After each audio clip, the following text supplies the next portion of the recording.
देखो डब्बों में कुछ बचा है क्या? किशोर और सुमन एक एक कर सारे डब्बे खंगालने लगे। उन्हें एक डब्बे में थोड़े से चने दिखाई दिए और दूसरे डिब्बे में बहुत ही थोड़ी सी सूजी। किशोर ने दुखी मन से कहा, तुम इन्हीं को पकाना शुरू करो, मैं भाग कर जाता हूँ। देखता हूँ कहीं से कोई थोड़े चने और सूजी अगर और दे दे तो काम बन जाएगा। ये कहकर किशोर वहाँ से चला गया। सुमन ने माता रानी का नाम लेकर चूल्हे पर कढ़ाई चढ़ाई और जैसे ही उसने चने के डिब्बे से कढ़ाई में चने डालने शुरू किए, चमत्कार ही हो गया। चने के डिब्बे से चने गिरते ही जा रहे थे। चनों से पूरी कढ़ाई भर गई थी, लेकिन चने थे कि डिब्बे से निकलते ही जा रहे थे। सुमन ये देखकर हैरान थी।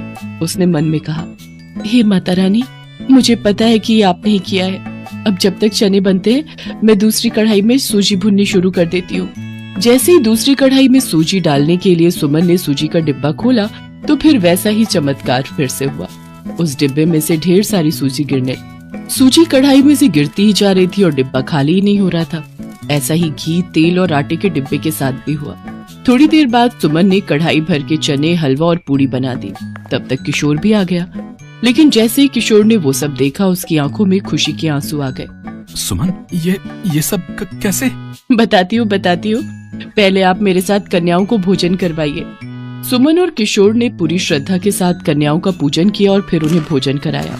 और जब सारी कन्याओं ने भोजन कर लिया तो उसमें से एक कन्या उठी और देखते ही देखते माँ दुर्गा के साक्षात रूप में बदल गई और बाकी की 8 कन्याएं भी उन्हीं में समा गई। ये देखकर सुमन और किशोर दोनों हाथ जोड़कर रोने लगे।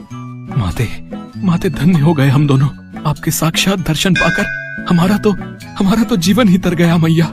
मैं तुम दोनों से बहुत प्रसन्न हूँ। तुमने गरीबी और परेशानी में भी मेरी भक्ति नहीं छोड़ी। मैंने तुम्हारी परीक्षा ली और तुम दोनों उस पर खरे उतरे।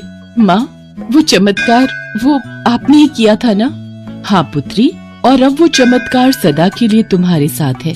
तुम्हारे बर्तन कभी खाली नहीं होंगे।